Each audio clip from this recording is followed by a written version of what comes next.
Нощен хоризонт. Възможно ли е да запаметяваме информациите по-бързо и дълготрайно? Възможно ли е да четем по-бързо и въпреки това да осмисляме текста? А да учим по-ефективно или да правим конспекти, които да са оптимално полезни? И какво означава мнемоника? Отговорите на тези въпроси ще търсим днес в предаването Нощен хоризонт от нашата гостенка Анастасия Димитрова, педагог, водеща на обучение по скоростно четене и техники за запаметяване, която се занимава с изследване на методите за бързо усвояване на нови знания. Здравейте и добре дошли! Добър вечер, уважаема Пламена. Добър вечер и на слушателите на Нощен хоризонт. Благодаря за поканата.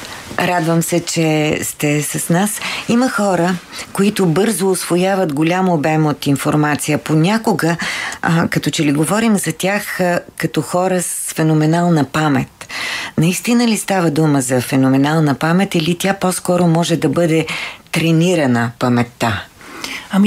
И двете. Да. Тоест, има хора, които са наистина с феноменална памет, но според мен нашият фокус или фокусът на днешния ни разговор е към това, че всеки може, стига да е с здраво тяло, здрав мозък, без някакви отклонения от нормата, да овладее техники, с които да може да си служи и вече можем да наречем паметта му феноменална. Тоест да започва да приема и да съхранява в себе си много повече информация. Има ли шампиони по запаметяване? Да, има такива олимпиади по мнемоника, олимпиади по техниките за запаметяване, където има шампиони, които се съревновават в различни категории и тук мога да отворя една скоба, че различните хора са различни са различно способни, показват различни наклонности да запаметяват една или друга информация. Например, едни хора много по-добре в тези състезания запаметяват стихове, други се справят с карти, трети с биографии, понеже има много и различни задачи. Тоест, това е нормално. Ние сме различни хора и вече до някъде отива на късмет кой колко точки ще спечели в различния тур и в резултат ще спечели състезанието. Сред известни такива шампиони, например Доминик Обрайен, който дори е написал книга, свързана с техниките за запаметяване. Анди Бел, който можем да го срещнем в различни предавания, където са снимали с него, където той разказва за техниките. Също така още един човек, който е написал книга във връзка със своя опит с запаметяването, Джошуа Фор. И даже има негова книга, преведена на български. Има негово видео, негово представене в TED. Надявам се, тук мога да назова тази платформа. Може да го намерите и да видите как той разказва своя опит с техниките за запаметяване. И той казва, че просто се е отдал на това нещо, работил е по въпроса и след една година е станал шампион. Ако трябва да изброим точно какви са начините за запаметяване, колко са те? В зависимост от класификацията, която ползваме, психологията се занимава с тези неща, но нека споменем само някои, които така да са достатъчно интересни на нашите слушатели тази вечер. Зубрането първото, което всичко сме чували и дори може би познаваме хора, които прекрасно се справят с този много неефективен метод. Това е високо енергиен, т.е. ние харчим изключително много време и енергия да запомним нещо. Механичното запомняне. Да, има хора с много добра памет, които могат да запомнят нещо наизуст, след което да се явят, знаете, на изпит, да си изпеят песента и след това абсолютно, тотално тази информация да се изчезне, да се изпари и все едно никога не са го учили. Изключително неефективно, но пък иска много енергия и талант за това, за който говорихме. Другия, по-добрия вариант, 20 пъти по-ефективния, е смисловото, когато ние разбираме за какво става дума И ако искаме да говорим в точни цифри, се смята, че ако ние разбираме една информация, на 50% сме я запомнили.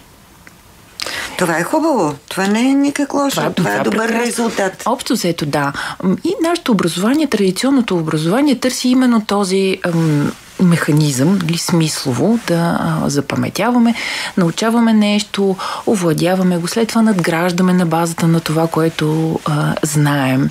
Но според мен нас с вас ни интересува следващия начин. Това са мнемоника, мнемотехниките. Какво означава мнемоника точно? Да, самата дума мнемоника има много красива история. Идва от Древна Гърция, това изкуство за запаметяване. Самата дума идва от мними, което значи памет. Техни, пък на гръцки също така, значи изкуство, значи памет, изкуство, и също така имаме древногръцката богиня на паметта, нали, естествено от митологията, която се казва Мнемозина. Тя е майка и на 9 музи, нали, с баща Зевс, ето такава красива легенда има. И всъщност мнемоника означава изкуството да се запаметява. А мнемотехники, това е абсолютен синоним и са техники за запаметяване. Тоест, това не е наука, понеже нямаме... Що ме наука, значи имаме някакви строги параметри, които спазваме. Неща, които са непроменяеми, са винаги така. Водата винаги кипи при 100 градуса, винаги замръзва при 0 градуса. А мнемониката е изкуство. И вие като човек близък до изкуството, знаете, че в изкуството няма точни неща. Има художник, един, който е любим на някой от нас, и друг, който съвършенно не го харесваме. С музиката е така, с поезията е така, с литературата е. В този ред на мисли мнемониката е по-близо до изкуството, защото всеки от нас има свое собствено отношение, защото мнемониката е създаване на изкуствени асоциации между това, което ние вече знаем, с това, което тепърва ще научим, с новата информация.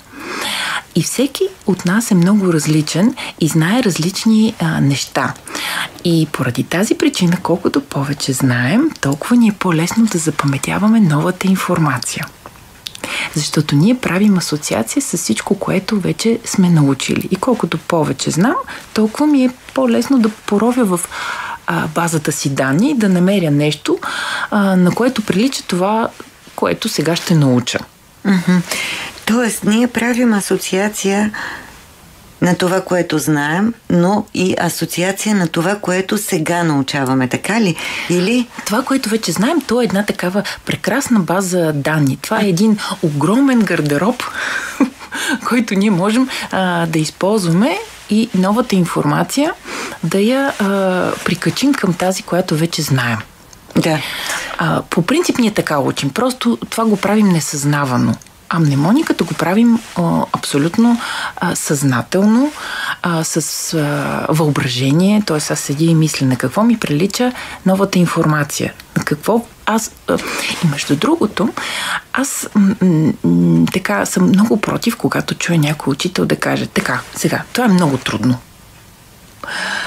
Задачата на учителя е, моето вярване е, че задачата на учителя е да каже: вижте сега, това...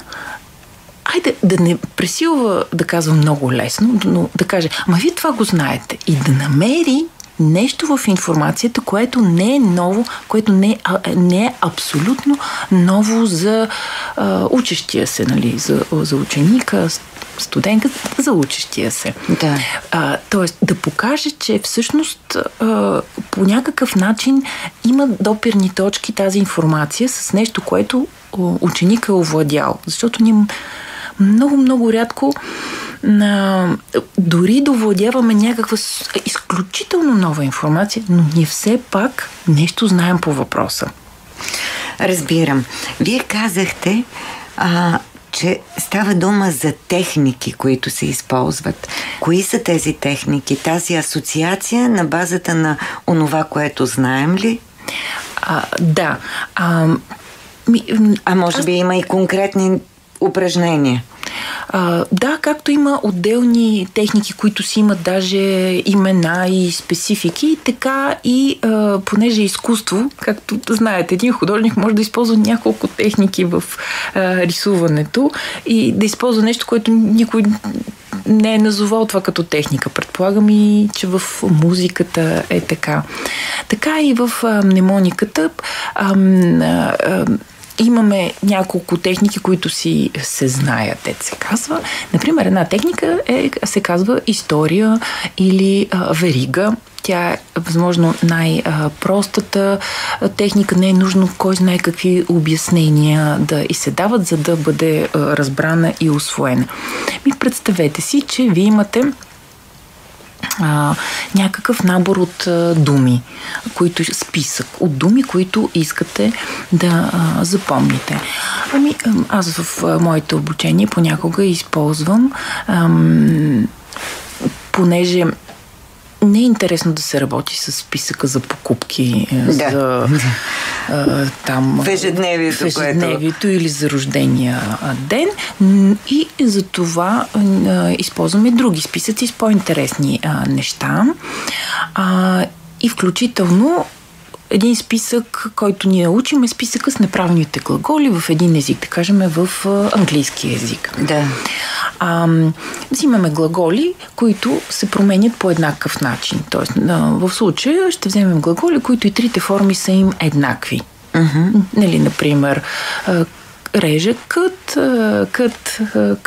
Нали, да. Така? Слагам put. И съчиняваме една такава история верига, взимаме няколко глагола, да кажем 10 глагола, и съчиняваме история, че се хващам на бас. Бет. Нали? Хващам се на бас, бет. Че колата ти струва е кост, че колата ти струва, да кажем, много пари, позволи ми, лед, позволи ми да ти оплета, който е плета, нали, нит, одеяло, което може да го сложиш пут на задната седалка, ако не ти харесва. И така съчиняваме една история. В тази история ние знаем, че тези глаголи, аз ви казвам, нали, по-софистициран. Да. Но ако вземем списък някакъв с други неща, също можем да си направим история. Да, направим една история и предполагам, че както вие, така и нашите слушатели са чували това понятие сторителинг, където много се използва. Ние сме създадени да слушаме истории.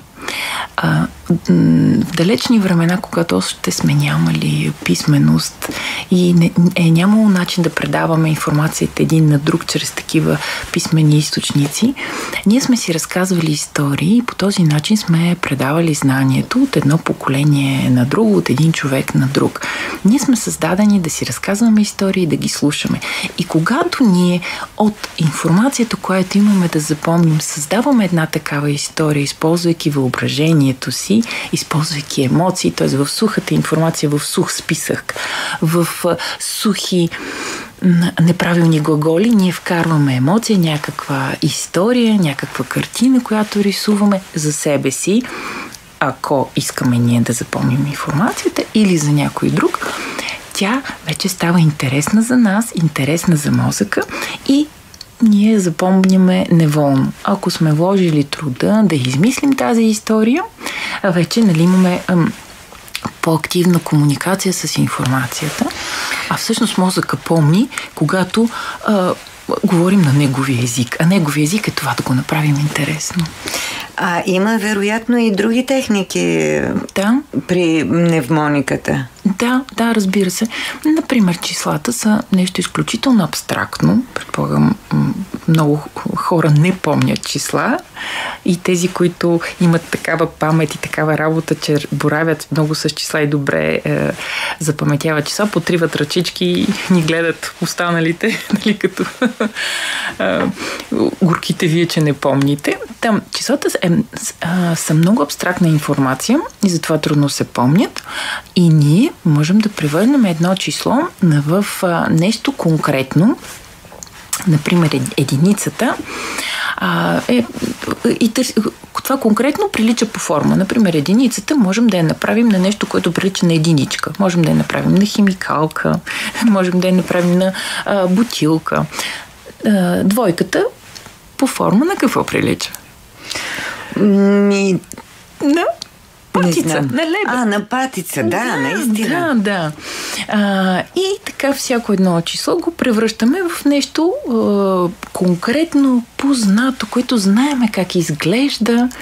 И отново, един от начините да съчиним история с тези предмети, които сме създали от числата, да си създадем една история и така да запомним нечий телефон, пин-код, Булстат. Разбирам. Кажете ни сега, кой е основоположникът на мнемоничните техники всъщност? Има една красива легенда, че първият човек, който е измислил първата мнемонична техника е древногръцкият поет Симонид Киоски. Отварям една скоба да ви кажа, че по ния времена, преди 2000 години в Гърция, Древна Гърция, всички хора са писали стихове. Това е било, може би както сега да имаш профил в социалните мрежи. Всички са имали. Пък Симонид Киоски е бил първият професионален поет, който е взимал пари за писането на стихове. Това е една голяма легенда как се появява първата техника. Казва се метода на локациите или топографски метод. Ето искате техника, ето ви една техника, но тя трябва така да се обясни малко повече време.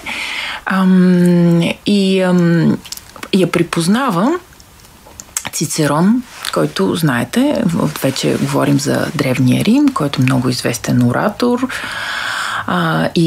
Когато Цицерон държи речите си, започва да използва тази техника на Симонид Киоски. Но всъщност първите техники се появяват именно в служба на ораторите. Просто и в древни времена ораторите са държали речи, само че писарите са били изключително скъпо удоволствие. За младите слушатели да кажа, че е нямало компютри, принтери и нямало да се разпечатват речите. И древногръцките оратори са имали нужда от инструмент, който да им помага да запомнят речите си, да цитират, да си помнят точките от презентацията. Да цитират имена, факти от живота на града, от военните там неща, които се случват. Първите техники са били нужни именно на ораторите. Има ли известни личности от историята, които са използвали мнемониката? Да, смята се, че както ви казах, Цицерон е използвал Наполеон, за да помни всичките тези армии, знаеме неговата прословута памет. Александър Македонски също казва, че Аристотел му е открил това знание за мнемониката. Джордано Бруно още на 15 години е знал Библията на изуст и даже е правил рисунки по Библията, които просто са били част от техниките за запаметяване. Джордано Бруно също има написана книга за техниките за запаметяване. Казва се Дворец на паметта. И до ден днешен службите, които имат нужда да запаметяват различни имена, пароли и различна информация, въпреки наличието на най-разнообразна техника, въпреки това овладяват изкуството за запаметяване и използват в професионалната си сфера тези техники. Анастасия Димитрова, педагог по мнемоника, скоростно четене, ефективно учене и други начини за бързо усвояване на знание, наш гост днес. Музика и след това продължаваме. В студиото сме с Анастасия Димитрова, която се занимава с изследване на методите за бързо усвояване на нови знания и прави обучение за качествено запаметяване бързо и ефективно. Какво представлява скоростното четене? Идеята е, че ние, когато сме се научили да четем, не сме се научили по възможно най-добрия начин и не знаеме, че можем да четем по-бързо. Мога да ви кажа, че хората, които идват при мен в обученията, аз по скоростта им на четене мога да кажа дали те са се научили да четат преди училище или в училище. Защото феномена е, че в къщи кой ни научава да четем? Родителите. Мама, татко, да, баба, или баба, дядо. Кака, дядо, да. Тоест, това имаме един учител, един ученик. Разполагаме с много време. С каква литература разполагаме? Интересно, което детето е избрало. Четем на децата по много пъти любима приказка или любима книга. И мозъка на децата е толкова пластичен, че се научава да чете без кой знае какви усилия от страна на родителите. В училище това вече се случва буква по буква, нали, ние учиме. А буквите са отново, както цифрите, много абстрактна информация, особено за едно дете. И е много по-лесно едно дете да разбере, че така се пише неговото име, така се пише някакви думички, които му харесват. Куче, коте, фея. А след буквите сричка по сричка. Тоест това е много бавен процес. И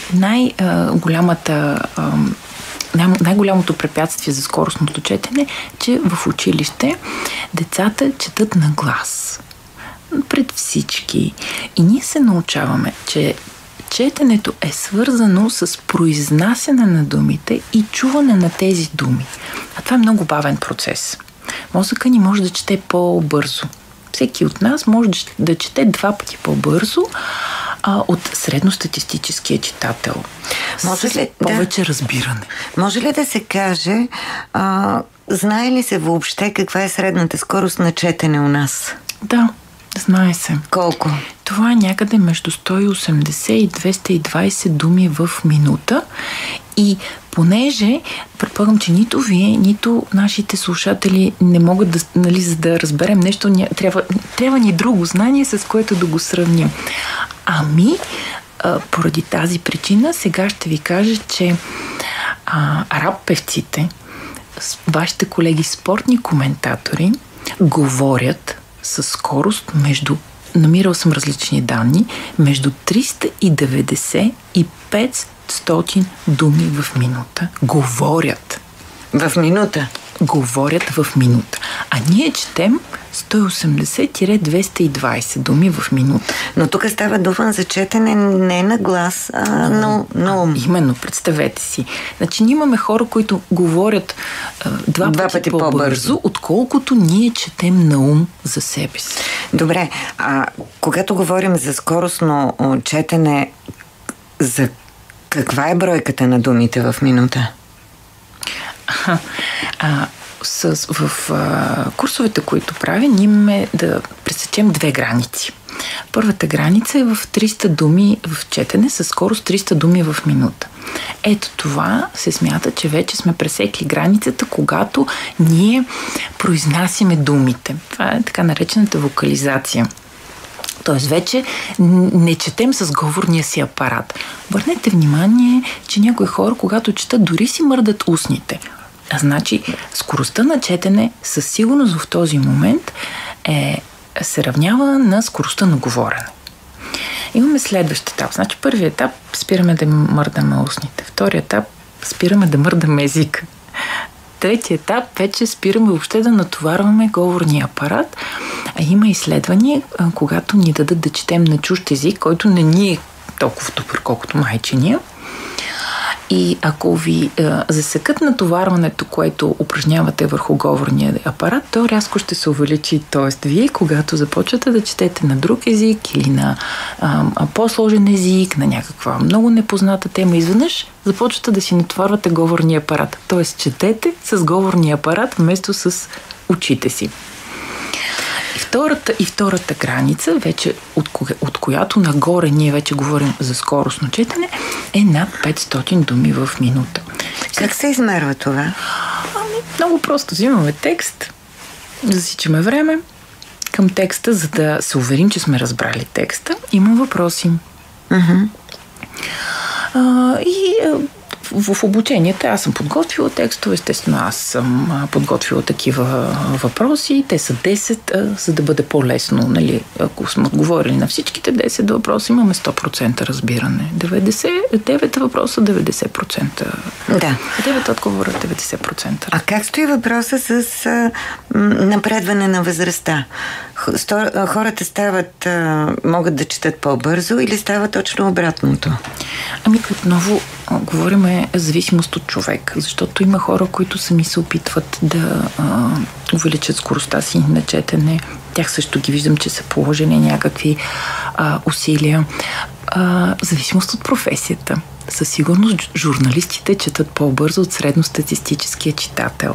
Разбира се, учените, т.е. хора, които боравят с много текст, през които минава много текст.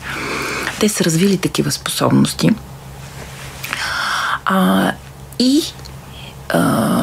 Другата страна е, че ние с възрастта залиняваме, отказваме се, вдигаме ръце от себе си, спираме да учим и естествено това повлича със себе си и такава ригидност, нежелание да се промениш, да се напъваш, хайде така да го кажа.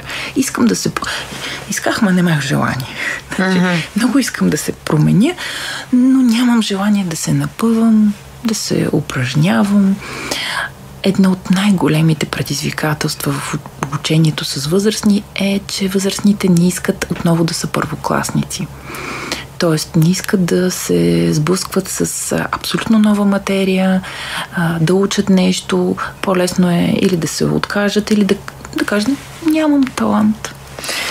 А точно това трябва да правят, да учат нови неща. Каквото и било. Каквото и да е.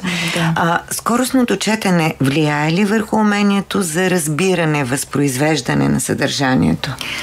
Ако няма разбиране, тогава вече не говорим за четене. Скоростно четящият е човек, който чете със скорост над 500 думи в минута, с разбиране над 80%, а средностатистическият читател, вие ме попитахте за скоростта на четене, но не ме попитахте за нивото на разбиране. Нивото на разбиране е 60-70%. За съжаление. А какви упражнения се правят, за да се увеличи скоростта на четене? Това, което можем сега да направим, да дадем като упражнение на нашите слушатели, просто да вземат една книга и да я обърнат или на 90 градуса и да четат текста, все едно е написан от горе надолу или отдолу нагоре. И ако виждат, че се справят, да я обърнат на 180 градуса и да четат книгата. Надписите, буквите са наобратно. Четем ги наобратно. Между другото, се смята, че това е една много важна способност за един журналист. Той където и да отиде, да може да вижда нали? Да прочете информацията, дори да е малко по-далече от него. Не само по-далече, обратно, да. Разбирам. И когато ме питат, за какво е нужно това нещо, ние натоварваме мозъка. Ние го караме да прави нещо, което досега той не е правил, както спортистите спортуват с тежести на краката, на ръцете, с ластици. Нали? Ние казваме, защо го правиш? За да укрепнат мускулите. А ние с това, че те не укрепваме, нали, в кавички мускулите на мозъка. За да можем после, като върнем книгата, вече драстично по-лесно става четенето и съответно увеличаваме скоростта. Има едни упражнения, които правите за синхронизиране на работата на двете полукълба за по-ефективно четене, вероятно, както и за разширяване на зрителното поле, но за тях ще ви питам след новините в 1 часа. Сега време за музика. Анастасия Димитрова, педагог, водеща на обучение по скоростно четене и техники за запаметяване, която се занимава с изследване на методите за бързо усвояване на нови знания, е наш гост днес. След новините в 1 часа ще продължим по темата, когато и вие ще можете да задавате своите въпроси към нея, така че останете с нас. Нощен хоризонт. Днес говорим за възможностите да запомняме по-бързо и по-ефективно. Става дума и за ученето, и за скоростното четене. Наш гост е Анастасия Димитрова, педагог и обучител по скоростно четене и техники за запомняне. Стигнахме до там, че се правят упражнения, които да синхронизират работата на двете полукълба, и упражнения за разширяване на зрителното поле. С няколко думи да кажете какво представляват тези упражнения и защо са необходими? Първо, се оказва, че нашият мозък е една изключително сложна система и от една страна ние четем с лявото мозъчно полукълбо, защото то разпознава буква по буква, дума по дума, но в същото време една дума сама по себе си, дори да можем да я прочетем, на нас нищо не ни говори, ако ние нямаме някакъв образ за тези думи. Или някаква картина, някаква идея, някаква концепция. А с това работи дясното мозъчно полукълбо. И затова ни е нужно двете мозъчни полукълба да работят в синхрон, в един хубав тандем. И с тези упражнения, които ние ги правим, ние правиме за активизация, за събуждане, защото аз започвам почти всички обучения с 10-минутна релаксация, за да могат хората да си починат, да превключат от работния или от учебния ден в новото занятие, да си вземат тези 10 минути почивка и след това да се енергизираме. И тези упражнения представляват упражнения с фината моторика. Всеки педиатър знае колко е важна фината моторика при развитието на децата, обаче при възрастните също продължава да е така, затова веднага казваме хубаво да пишем на ръка, ако печатаме, да печатаме на десетопръстната система, да имаме хоби, което е свързано с фината моторика, плетене, везане, рисуване, свирене на музикален инструмент. И понеже упражненията са асиметрични, лявата ръка прави едно нещо, едно движение, дясната прави друго, и по този начин синхронизираме и работата на двете мозъчни в полукълба, да работят синхрон. Едно такова упражнение също, което мисля, че бих могла да го обясня по радиото за нашите слушатели, е огледално рисуване. С двете ръце хващаме две химикалки и драскаме огледални дръскулки една на друга. Няма значение какво рисуваме, просто да драскаме. В край на кращата може и във въздуха да го правим. Или също да правят различни движения. Например, едната ръка рисува във въздуха кръг, а другата рисува във въздуха триъгълник. И всичко това се прави едновременно. Опитайте го и вижте, че е достатъчно трудно. Ясно. А зрителното поле, разширяването на зрителното поле, защо е необходимо? За да обхващаме повече текст ли? Точно така. Оказва се, че ние сме се научили да четем дума по дума, а всъщност идеята е да виждаме с едно спиране на погледа, понеже отваряме една скоба, ние четем само когато погледът е спрял. И има доказателство, че нетренираното око може да вижда 4 думи едновременно, стигат тези думи обаче да имат някакъв контекст, нали, да не са случайно подбрани думи. Нетренираното. Да, нетренираното. А представете си тренираното. Да, тогава то сигурно ще може да обхваща 7-8 думи, едва ли не. Да, общо взето не се отказваме. с упражненията за разширяване на зрително поле, това целим да видим колкото се може повече думи едновременно, защото повече думи, това означава словосъчетание. Това означава вече идеи. Вече текста не е някакви накъсани думи една за друга, която ние четем бавно, а вече търсиме идеи, търсиме мисли, търсиме смисъла в самия текст. Затова ни трябва по-широко зрително поле, а и плюсовете са много. По-добри пешеходци сме, по-добри шофьори, понеже виждаме малко повече. Като говорим за запомняне по-бързо и по-ефективно, всъщност става дума за каква информация? За книги, художествена литература, за научна литература, професионални неща, които са свързани с работата на всеки човек. За каква литература? Говорим за скоростното четене. Да. Скоростното четене е създадено като метод на четене на литература, в която има информация. А художествената литература не е създадена заради информацията.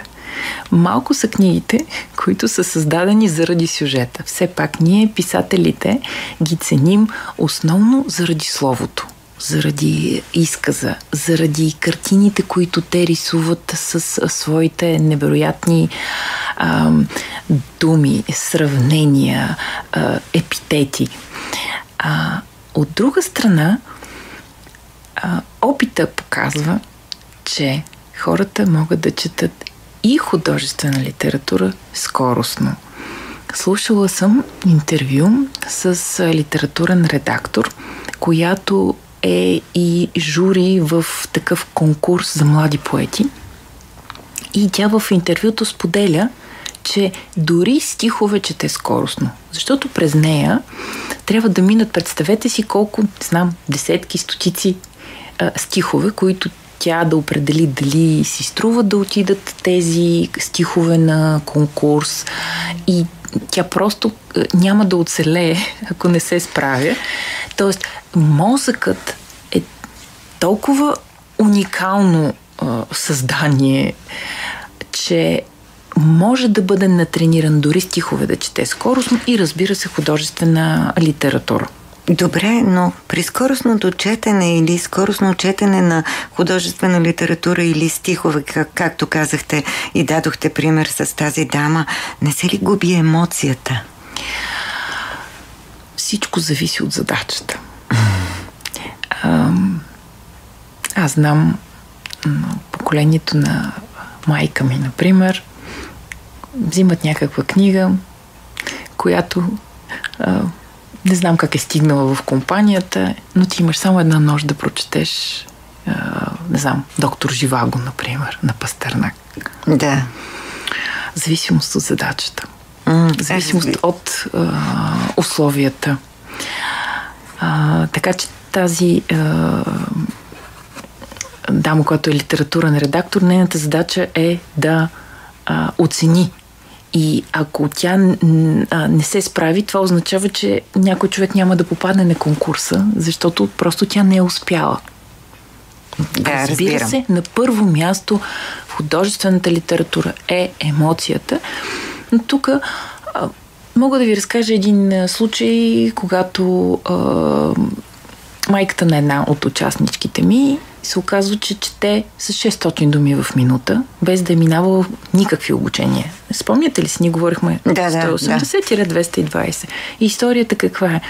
Че тази майка, когато е била малка, със сестра си, всеки ден след училище са отивали в библиотеката, взимали са по една книга, прибирали са се и докато не изчетат по една книга, не са сядали да учат уроците. На тях толкова им е било интересно какво ще се случи, че те са развили тази способност. И се е наложила майката да говори с майка им, да говори с библиотекарката, да им дава не повече от 2 книги на седмица. Разбирам. И съвсем основателно все пак детето трябва да си научи уроците. Можем ли да говорим всъщност за гимнастика на ума? Това ли е гимнастиката на ума, за която става дума при обучението, тренирането на скоростното четене, запомнянето на информацията? Да, гимнастика на ума е като гимнастика и за тялото. Да. Всяко едно учене е гимнастика за ума. Но предполагам, че имате преди тази гимнастика за ума, за която аз говоря в своите обучения. Това са ето такива кратки упражнения, които можем да правим с тялото си, което тяло винаги е на една ръка разстояние, ако мога така да кажа. Това е един инструмент, който е винаги с нас. И ние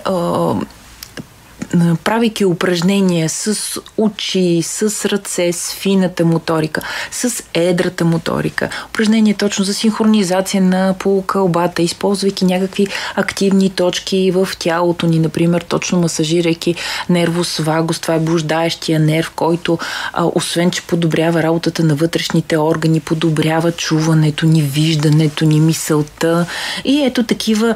Къде е този нерв? Къде се намира? Той минава през цялото, през всички вътрешни органи, потърсете, блуждаещ нерв се казва, през всички вътрешни органи, минава много близо сърцето, белия дроб, минава много близо до ключиците и където ние можем да го масажираме.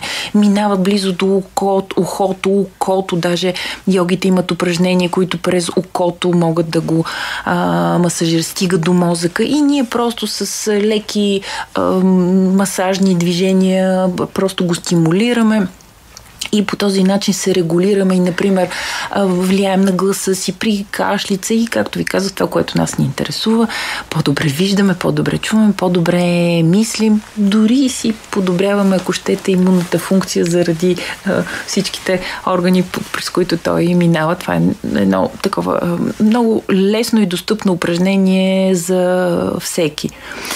Вие провеждате и едно друго обучение, мисловни карти, ефективно конспектиране. За какво точно става дума? Това са конспектите, които си правим на лекции, на специална информация, която искаме да запаметим. За това и за това студентите, учениците. И за това включително. Мисловните карти са един начин визуално да представим информацията, като вместо да я представяме по стандартния начин с първо, второ, трето, А, Б, В, нали, чертички, точки. Информацията е представена в центъра на листа. Използваме листа, го обръщаме пейзажно, не портретно, класически пейзажно и в център имаме главната идея.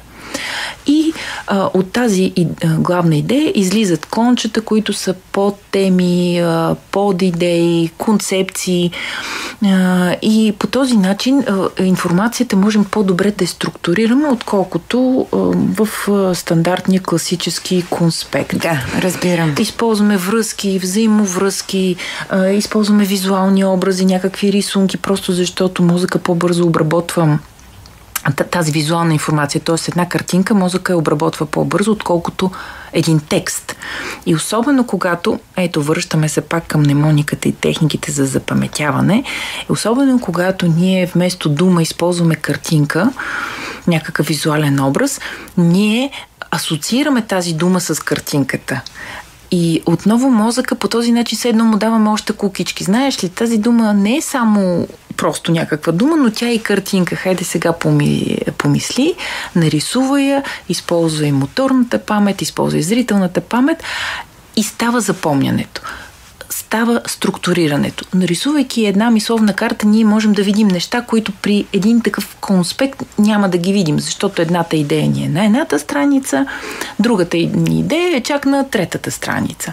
А при мисловните карти цялата информация е на една страница, на един лист. Ние можем да използваме не само А4, можем да използваме и А3, можем да използваме и един голям картон, ако имаме много неща, които искаме да запишем.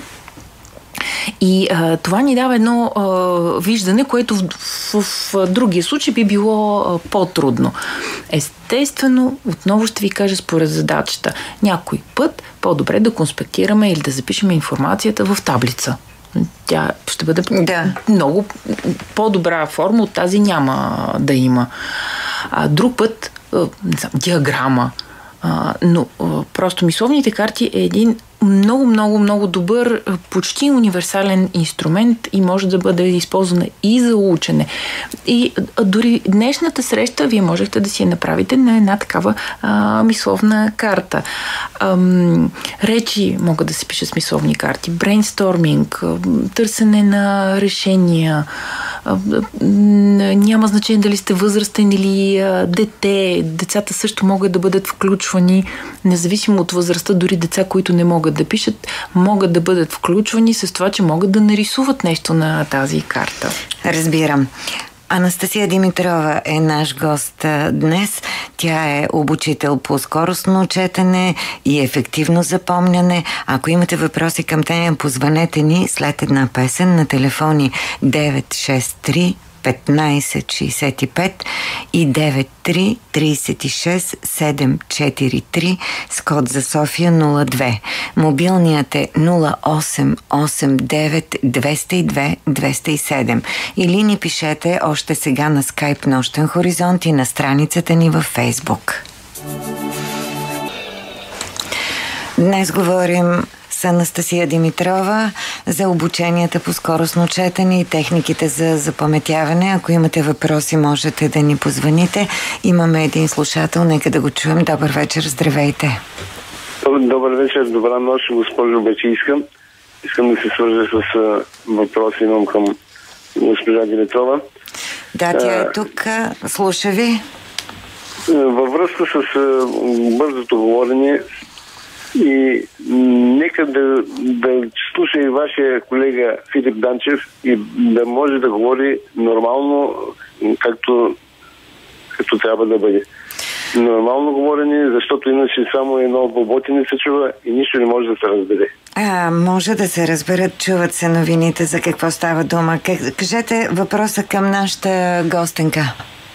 Въпросът е по-скоро колегите ви Филип Данчев, той да слуша тази лекция, много едновременна и предайте му това нещо само. Друго нямам. Вашата гостинка много навременна тема отвори. Да, интересна тема, важна и необходима за много от нас. 963 1565 и 93 36 743 с код за София 02, мобилен 0889 202 207. Много важно при четенето и запомнянето на информацията е концентрацията. Ще ви попитам, има ли техники за концентрация, но отново сложете слушалките, че има слушател. Добър вечер. Добър вечер. Слушаме ви. Аз имам един малко по-страничен въпрос към вашата гостенка, понеже тя говори интересни неща. Там за ролята на лявото лукълбо, на дясното лукълбо и така нататък. Ако може, ако е подходящо, да каже нещо за обучението и владението и изобщо всичко свързано с изучаването на чужди език. Да, добре.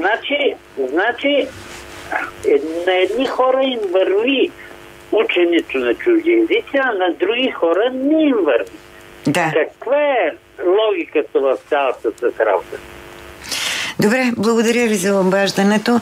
Сега ще се опитаме да ви отговорим. Тя, т.е. ще ви отговори. Не, можете да махнете слушалките, ако желаете, защото вие водите и такива обучения за... Тоест, говорите и по тези въпроси за изучаването на чужди езици. Да, наистина, при някои хора е по-трудно. Има ли начин, по който да стане този процес по-лесен и по-спокоен? Търсиме ги тези начини. Разбира се, благодаря за въпроса. Много е важен. Аз лично много агитирам да учим чужди езици, понеже това е е една от най-добрите гимнастики за мозъка. Плюс е много приятна, защото с изучаването на езици ние се запознаваме и с друга култура, и с друго звукоизвличане. Разбира се, с друга граматика, което напряга мозъка ни, е прекрасна превенция от промени, които никой не иска. Можем да... По-скоро е популярно това вярване, че едни хора имат дадености, други нямат, но първо, всички отново да се навърна към темата, че ние сме различни. Един помни добре имена, друг помни добре числа, трети помни добре музика, ако говорим, нали, в контекста на помненето. И общо взето, аз мисля, че нас не ни интересува има ли човек дадености или не, защото какво? И като няма даденост, какво? Ще вдигне ръце ли? Няма да се предават хората, трябва да продължат. Разбира се, хората имигрират, започват работа, която имат нужда от езика. И пътуват на екскурзии. Да, искат да си поръчат кафе на езика на страната, защото на всички е приятно. И на човека, и на хората, на местните им е приятно, дори просто едно бонджорно да им кажеш. Да. Така че за мен няма значение имаме ли дадености такива природни, надарени ли сме или не, защото тези, които имат тези природни дадености, са малко. За мен е интересно как да направим така, че въпреки, че нямаме дадености, ние да можем да овладеем информацията или чуждия език на ниво, на което искаме, на ниво, на което да ни служи. Не е нужно да е на перфектно ниво. На кой му е нужен? На разузнавачите им е нужно едно перфектно ниво на английски. На всички на английски, на всякакъв език. На всички останали им е нужно да им служи за някаква конкретна цел. Има хора, които могат да четат и четат литература на нужния им език в своята професионална област. Има хора, които могат да пишат чудесно статии на чужди езици, но не могат да говорят. Други пък чудесно говорят с минимален акцент, но не могат да пишат. Работят като преводачи, но само устни преводачи, но не могат да пишат на езика. Така че за мен този въпрос, как да ви кажа, може да се вълнуват, аз нямам способности или аз имам способности. Аз съм от страната на педагозите. Какво можем да направим, така че информацията да бъде разбрана, овладяна, въпреки всичките ни недостатъци, не да се хващаме като давних за сламка за нашите недостатъци и да вдигаме ръце от себе си. Какво можем да направим? Един от начините е ефективно учене и мнемоника. Тоест отново да асоциираме информацията. Да, абсолютно. Например, заучаването на думи е един от най-ниските, от процесите с най-ниско КПД, с най-нисък коефициент на полезно действие. Смята се, че по време, докато учим един език, 80% от времето ние го харчиме, посвещаваме на това да учим думи. Не отделяме внимание на граматиката, не отделяме внимание на говора, не отделяме внимание на разбирането на слух. И в същото време запаметяваме не повече от 20%. Значи 80% от времето го харчим да учим думи, а запаметяваме 20%. А пък мнемониката е възможно най-добрата техника в този случай, заедно с преговора, разбира се. Например, изследванията сочат, че ние, за да запомним една дума, сме длъжни да я срещнем 7-9 пъти в различен контекст, в различни изречения, най-накрая да я запомним така, нали, на някакво ниво.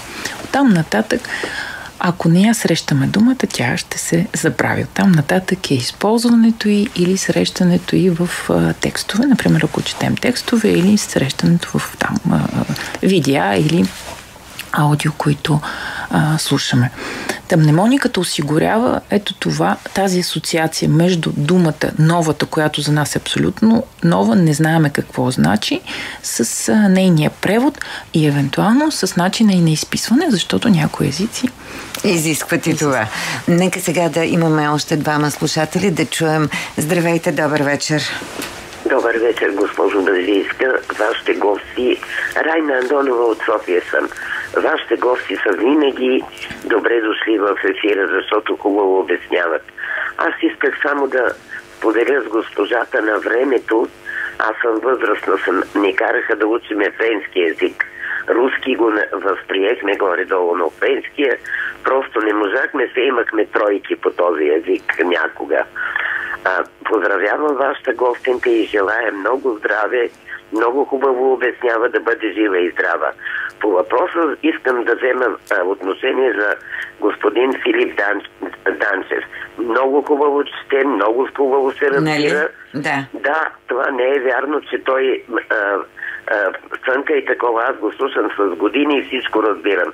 Да бъде жив и здрав целия ви екип, госпожо Баджиевска. Заповядайте пак с нас. Благодаря ви. Благодаря ви за обаждането и следващия слушател. Здравейте, добър вечер. Здравейте от Варна, Георгиев. Първо много благодаря за темата и за гостинката и за оптимизма и мотивацията, която излъчва през ефира. Да. Благодаря наистина. Два въпроса. Първият ми е как би преценила какъв е норматива за усвояване на различните техники, които тя представи в първия част на предаването? Колко време трае една техника, усвояването на техниката на бързото четене и човек да придобие също, да речем, няколко техники от мнемотехниката, колко часа, може би, предполагам, че тя преподава под формата на школа или нещо подобно. Да. Добре. Преди да... Мисля, че въпросът бе разбран. И втория ми въпрос е какво е отношението и към сугестопедията на професор Лозанов, защото моето лично мнение е, че това е голям принос от страна на България и неговите ученици са открили такива школи по света. За съжаление, когато моето поколение бяхме ученици, в края на 70-те години имаше идея да се въвежда обучение в училищата и за съжаление след Новоживко това е отпаднало. Да. Има ли такива в момента такива възможности или идеи в Министерството на просвещението? Дали има информация, защото според мен всеки ученик на някаква определена възраст е прекрасно да придобива такива умения. Благодаря ви предварително. Да, благодарим за въпросите. Сега, конкретно, колко време изискват техниките за изучаване и за скоростно четене и за упражненията, които има при мнемониката? Мисля го как да ви отговоря на този въпрос. Благодаря на господин Георгиев от Варна. Преди много години, да кажем преди 30, 40, 50 години, едно обучение по скоростно четене е нормално било да бъде 3 месеца, 6 месеца. Днес как си представяте, че ние можем да отделим толкова много време на едно такова занятие? И от друга страна, пак ще се върна това, че хората са различни. Различен темперамент, различно време имат за упражнения, различна мотивация. Ако щете, различни съпротиви, които могат да имат към новата материя и това, което се иска от нас. В края на краищата, когато изучаваме скоростно четене, ние имаме една много тежка задача. Ние вместо да градим върху абсолютно чист терен, ние не градим върху табула раза. Ние градим върху хора, които могат да четат, които четат с години, които имат много читателски опит зад гърба си, може би няколко образования. И изведнъж ние казваме, т.е. аз казвам, и знаете ли, има по-добър начин за четене. Хайде сега забравете за стария начин, да се опитаме да четем по нов начин. Хайде да вземем с обърнатата книга. Вие представяте ли си колко от нашите слушатели са се очудили, дали не знам дали са знака плюс. Разбирам. И с такива упражненията. И ние всяко занятие взимаме ново упражнение, малко теория, която теория просто да обясни какво се случва с нас, с мозъка ни, достатъчно интересна теория. И в рамките на един месец, кой колкото е напреднал, всеки път измерваме скоростта на четене и нивото на разбиране. Аз давам обратна връзка, но края на едно такова обучение не е края, не е тавана, който ние постигаме с нашето ниво на четене, скорост на четене и ниво на разбиране. Пак казвам, различни хора са, но оттам нататък пък скоростното четене е навик, който се поддържа. Както имаме навик да си мием зъбите или да ходим да спортуваме, така и скоростното четене, ако спрем да четем и не четем по много, да имаме тази нужда, нали, като искам да прочета една книга за 2 дни или за половин седмица, тогава няма как да си поддържам скоростта. Тя също мозък е достатъчно ленива гадина, за да ни прави такива номера. Освен това, вие задавате тези техники, тези упражнения и след този период на вашите семинари или обучения, те биха могли сами в къщи да си правят упражненията. Имаме въпрос на мнемониката. Иво. Само да кажете. Мнемониката има различни техники, както казах, и тръгваме от простата към по-сложната. И всяко занятие взимаме една техника, която е хубаво да се упражнява. Просто за да отново давам аналогията с мускулите. Ние тренираме мускули и с всеки следващ път можем да правим по-сложни неща. Или хайде да вземем нашите любими народни хора. Имам преди любими, защото това ни е част от културата, от фолклора. Почваме от прости хора, всеки път усложняваме, след това минаваме към по-сложни стъпки и е нужно време, за да се овладее, да се оталожи информацията. Нещо подобно и с мнемониката. Не слагайте слушалките. Иво Узунов пита, какви са разликите при четенето на иероглифи? Те сами по себе си са образи, а не 26, 30, 40 броя буквени символи. Много хубав въпрос. Поздравявам, господин Узунов. Точно така. Себе си са образи, а не 26, 30, 40 броя буквени символи. Много хубав въпрос. Поздравявам, господин Узунов. Точно така. Китайците, които един от езика, който ползва иероглифи, ни се смеят на нас, че ние четем с ушите си. Както ви казах, ние сме научени да прочетем на глас, да чуем думата, а пък както каза господин Озунов, иероглифите са вече картинка. Тоест не е дума, която ние разшифроваме, а са картинка и затова те се четат по-бързо. Ако искате да се научите да четете много-много бързо, научете китайски. Ще ви е трудно само първите 25 години. Това не съм го казала аз. Имаме позвъняване на Skype Нощен хоризонт. Позвъняване на Skype Нощен хоризонт. Нека да видим дали ще се осъществи връзката. Здравейте! Мартин? Ало, вие сте? Не, разпадна се, но той ни е писал. Здравейте! Чувате ли ни? Ало, чувате ли ни? Здравейте! Аз тръгнах да пиша, обаче... Да, кажете. Кажете, слушаме ви. Ето, чува се, добре. Много полезен разговор. И точно тръгнах да пиша тук в Skype, че всъщност натам, на където отива разговор, излиза, че 4, 5, 6 годишни деца би трябвало от малки да ги вкарваме в такива двигателни дисциплини за усъвършенстване, като тайчи, като в бойните изкуства има подобно ниво на разсъждение, нали, как човек емоционално да се балансира, за да може да усъвършенства и чисто двигателни техники и така нататък. Това ли ви е въпроса? Добре. Да, това ми хвърля смисъл, много така красиво се получи всичко, защото това с обръщането на книгата, това с да поставиш, нали, някакви такива упражнения на мозъка, много ми хареса.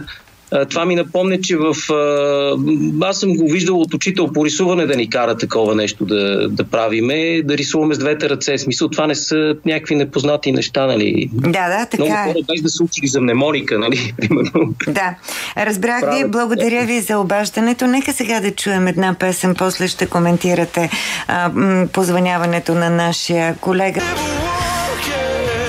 Вече сме към края на срещата с нашата гостенка Анастасия Димитрова, педагог, водеща на обучение по скоростно четене, техники за запаметяване, занимава се и с изследване на методите за бързо усвояване на нови знания.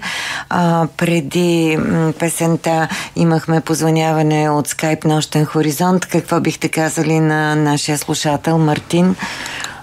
На Мартин бих казал, че моето мнение е, че никога не е прекалено рано и никога не е прекалено късно да се учи. Така че децата, ако имате възможност, ако детето е готово физически, психически да овладява каквито и да било нови знания, по-скоро е нужно родителят да го изучи, да му даде всичко, което е по силите му, отколкото да реши, че му е прекалено рано. Детето само ще си покаже.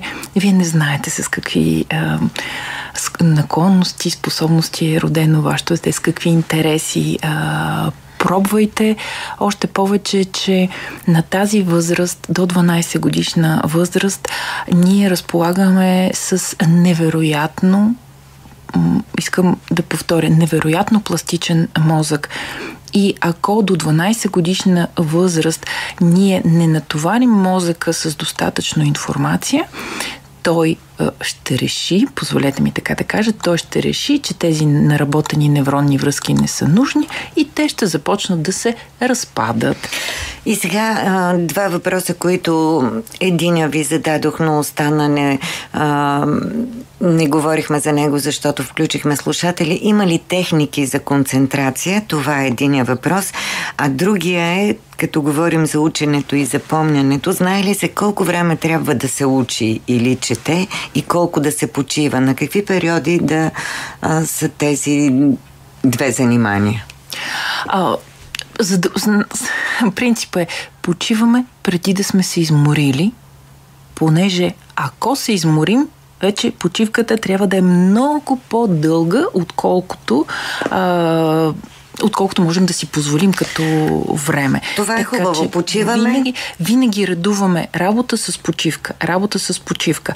Колкото е по-тежка работата, толкова по-често почиваме. Добре, почиваме преди да сме се изморили. За да може да бъде кратка почивката и да усетим, че имало е полза. Да, а концентрацията? За да работим с концентрацията е нужно да правиме скучна работа. Концентрацията е като един мускул. Ние ако не натоварим един мускул, той ще атрофира. И концентрацията, вниманието, фокуса е една много скъпа валута. Това е валута на днешния ден. Забележете, че всеки около нас се бори за нашето внимание. Рекламодателите това най-добре го знаят. Средствата за масова информация най-добре го знаят. И за да не натоварват своя потребител, слушател, читател, средствата за масова информация създават контента си, нали, съдържанието си толкова лесно смилаемо, че ние да не се напрягаме. И ние масово имаме дефицит на внимание, просто защото боравим с много лесна информация. Хванете трудна книга, хванете такъв авторски филм, на който имате нужда да напрягате вниманието си и концентрацията. Последни думи. Може ли всеки от нас и да се научи да възприема повече информация и да се научи скоростно да чете и да се научи ефективно да прави конспекти, тези ваши мисловни карти, за които говорихте? Кратко. Абсолютно. Въпрос е на учене, на тренинг, на упражняване, на упражнения и на нужда. Тоест, вие да знаете за какво го правите. Да, може да го правите за хоби, просто да се развивате, да сте в приятна интелектуална компания. Обаче, ако пред вас има една прекрасна, висока цел, това вече за вас ще е инструмент. Нали? Няма да е целта аз да се науча да чета скоростно, а искам да се науча да чета скоростно, за да дам своя принос за някаква висока цел. И да не забравяме, че е добре да се учим цял живот. Цял живот. Така е. Благодаря за тази среща в Нощен хоризонт. Желаем ви здраве, успехи в областта на мнемониката, скоростното четене, ефективното учене. До този час с нас беше Анастасия Димитрова.